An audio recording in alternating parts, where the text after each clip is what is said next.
What's going on, guys? It's Jack. Back again to start talking about the new seasonal Affix Encrypted.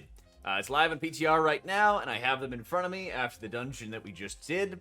And I wanted to kind of break down what it is really quickly from here before I start showing you some footage. And also some footage, of course, from Tazvesh with the Mega Dungeon M+, how that's looking and everything like that, okay? So every single time, no matter what, the new seasonal Affix is going to look exactly like this. You're going to have 3 relics surrounding a trash pack. You'll have the Vi relic, you'll have the Woe, and you'll have alright? Each of these is also going to emanate a field. So this one, of course, is going to emanate a haste field, so it's going to be buffing up the allies and everything like that. There's a defense matrix, and there's also one that just pulses AoE damage. A lot of these effects don't matter massively for this affix, because in the end, what you want to do is you want to just focus one of these relics down immediately. So here's how it works. Whichever relic you destroy first, and they have about 80k HP in like a 15 dungeon, it's not that much health, they can die pretty quickly. Whichever one that you kill first will then spawn that lieutenant. Okay, so the for example, will be kind of like a tank buster. The Woe relic will kind of just do some AoE damage. The Vi is actually a lot more damage, but it will be more focused, and it's kind of like a robot with a gun. Whereas Woe is more of like a caster, and is kind of like a Sagadon version if they were like an Automa, right? And once you kill that specific Automa, then you'll get a buff. So kill first, you get your tank buster, and you'll get a movement speed bonus. That movement speed bonus will also give you a 10-second vanish effect, but only if it's the last enemy to die in that trash pack. That's the key note. The Woe relic will give you haste benefit. So once you kill it off, it'll just give you a flat like 10, I want to say 10% haste, and then it also stacks. So at one point we just had like an absurd amount of haste. It'd be like 10-20%. And we were able to just absolutely crazy pop off in damage. And the Vi relic will give you cooldown reduction, and I believe it's 25% cooldown reduction. We didn't have an opportunity to stack CD reduction on top of each other. But this one seemed a bit weaker in comparison to the Woe relic, at least for our group, when we had a bunch of mages and boomies and all the other usual stuff, right? But suffice to say, there is the potential to stack the effects together. There's the potential to also sort of mix and match. So, for example, we killed the Woe relic on one of the trash packs and spawned the Woe mob, the Woe Autonoma, and then we went into another trash pack, pulled another set of relics, and then we activated Vi. So we had like 2 Automa that we were fighting at the exact same time, and again, once they both died, it procced the buff for us.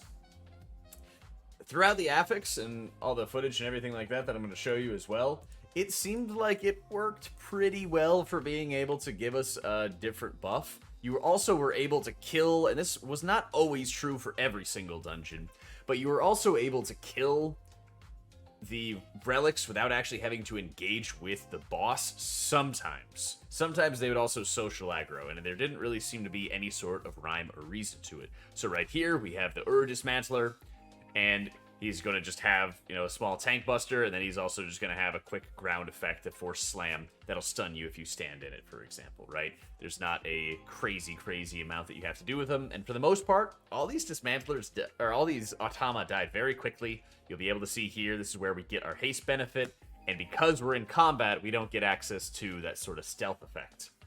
That was the most annoying thing about this particular mob, is that when we got the movement speed buff, you have to have that mob die last in order to actually utilize it as some sort of shroud effect. So there's the potential there, but there's also the extra work that you have to organize your trash pack in such a way that you'll be able to properly take advantage of it and everything like that, right? That was one of the things that I was not a huge fan of. The movement speed and everything like that, it's a little too fast. The movement speed and everything you'd get from it was great. The ability to more easily just filter around the room and skip certain trash packs and everything's obviously going to be there. But there's also the opportunity cost of damage. There's always going to be that opportunity cost that, hey, you might be able to chain pull onto pull onto pull to be able to start taking out as many of these mobs as possible. Also important to note from a healer point of view, there's nothing that gives you any mana. With Tormented, we had the Frost and the Executioner, who were able to give us mana in different ways. With Prideful, we just got mana every single time that we killed a Prideful enemy. But Now, when we're looking at this affix, there isn't anything that's supposed to be able to give you any sort of extra mana return or anything like that. So that was one of the more annoying things that we had to deal with, was that, like, sometimes I would honestly just straight up go, This next pull is where we kill off the Vi relic. And once all the relics die, the Vi Interceptor spawns. And so it's literally just this big-ass Atama with a gun and a fusion beam, which I believe just cleaves everybody in a straight line. And then he'll just shoot random targets. So it actually deals a crazy amount of damage, as it almost one-shots me and many other people in the raid and everything like that. Or in the party. But you once again get your 25% cooldown reduction that you see I had right there. And for, like, Holy Priest, it was obviously your major cooldowns, like Divine Hymn and Symbol, but also things like Holy Fire, Chastise. Those are all naturally reduced. I believe they were also reduced for your Holy Words as well, so it's pretty much just everything across the board that you could really possibly deal with there. Also, going through Tazvesh, we spent a lot of time going through the upstairs version of Tazvesh. There's only 3 bosses. There's actually only 3 bosses, so it's the lower wing is 5 bosses, whereas the upper wing is 3. So you're not, like, starting and immediately fighting one big boss fight. As you can see, that Vi Interceptor also has a disengage, sort of teleport type effect, and it deals a pretty ridiculous amount of damage when you can't get to it and you can't kill it. So we actually ended up wiping to it. We actually ended up dying to it a couple times, but once, of course, we do end up getting it down, then we're getting our refresh of the cooldown reduction buff. For our group, especially when we're running with so many casters, it seemed like running with just heavy haste was a lot more beneficial to our squad. And that was one of the things that we more frequently would really run with. So looking at these combinations, though, this Interceptor was just kind of tucked away inside this corner, and it did take a lot of time to be able to kill off. It's a lot of extra damage you have to commit for an alright benefit, quite frankly. I think the haste benefit is good, but if you remember something like Prideful, it felt like Prideful was a lot beefier, and it did seem like Prideful took a lot longer, but at the same exact time, if you're looking at something that's like, hey, how well can we do this affix and just kind of go in and slam through it, seems pretty fun. But when we're looking more along the lines of how well can we deal with this affix and utilize this affix to help us when, like, we're pushing really high keys, that's where I think you're going to see a ridiculously large amount of skips go on for these. The last one I was going to show you, by the way, is the Woe Drifter. And again, it's more of a caster mob and everything like that. And I'll make sure I slow it down so we can all get a good look at it. But this is more of like a caster mob that kind of just pulses some AoE out onto the group. You see it on the right side of your screen. And overall, it's probably the second easiest to kill. The Tank Buster was super easy to kill off. The Drifter was not that bad. And then the Hunter really just needed to focus it because it could kill people off. Because it has this frontal that you're supposed to be able to more easily see, and it seemed kind of hard to be able to properly tell the length of where it was going to be facing and everything. And the Drifter just casts some AoEs and everything like that, and it dies off in short order. So that was not too big of a concern for us at all. But having that haste buff and everything from the Drifter was fantastic, and that was probably the biggest one that we saw a lot of times. Biggest concerns, like all the M+ affixes that have come before it, was to stop us from skipping. You do have some of them where they're literally put right on top of bosses, but they don't really melee very hard. And so that was kind of what got us brainstorming in our group of, well, maybe you could be Night Fae, maybe you could get aggro on these relics, move them off to the side of the room, and then drop combat with them if they don't social aggro. And what we mean by social aggro is if you pull a mob that's like next to a boss or something, it'll also pull the boss. It'll move near them and then pull through it. That was one of the big concerns that we had, was that some of them, like Hildebrand, it did not social aggro, but when we tried it on Sozami or Solea, whatever you want to call it, it did. So that was some of the issue that we had, is it seemed very inconsistent that way. The buffs themselves, while it's great that they stack, and the combinations that you can put together when you're stacking those buffs on top of each other are remarkable. The opportunity cost is, hey, you could also just skip those packs and not have to dump any sort of damage into these extra mobs and everything. You don't have to take this extra time. And that's always been the deal with seasonal affixes, is why should we take this extra time?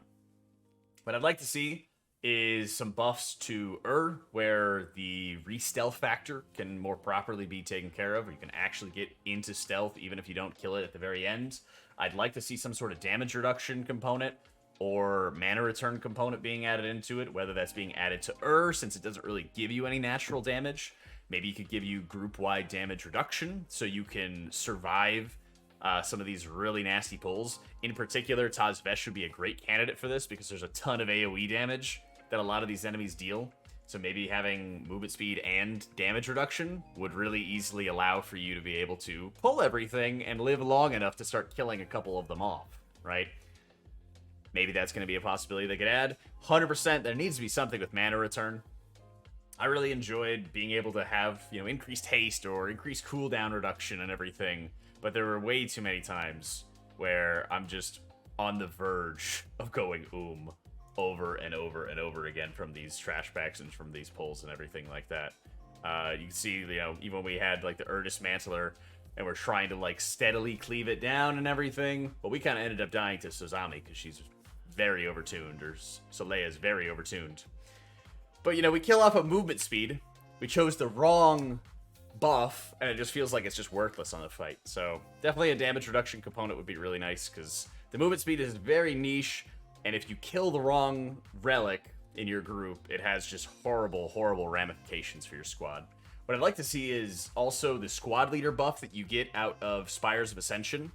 I'd like to see that buff applied only to the relics, so you can't just mass AoE the relics down, and you'd have to like single target one of them, and then the effect would go away. I don't know if they can even do this. You'd like single target one of them, and then the buff would go away, and then you can cleave down the other two. Something like that I think would be nice, but also, it's no substitute for just making DPS, that is, do their jobs.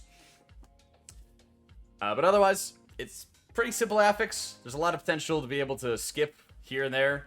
I think in particular, we hopefully won't see anything as degenerate as what we saw from like Awakened and all the crazy skips that people would put together with Awakened that are going to be going around. But even still, I think that there's a bit more that I would like to see from the affix. I think there's been a continuation of like brain off. Like one of the things I was talking to Squishy about from Wowhead, he said brain off, weekly keys is great. Pushing seems like there's a lot of degeneracy that you can do. And I'd have to agree with him there. I think that there's just a lot of areas where, hey, yeah, you could definitely skip a ton of these mobs, and then you chain like 2 or 3 of them together in certain orders that you're going to be able to have, and that seems kind of nutty. Also, very, very punishing if you don't actually kill off the relics, but the way that you're AoEing them right now, you shouldn't have any sort of problem doing so. Also, we're going to do some more videos about Tazvesh very soon, but oh my god, Tazvesh hurts a lot. We were scaled to about 252.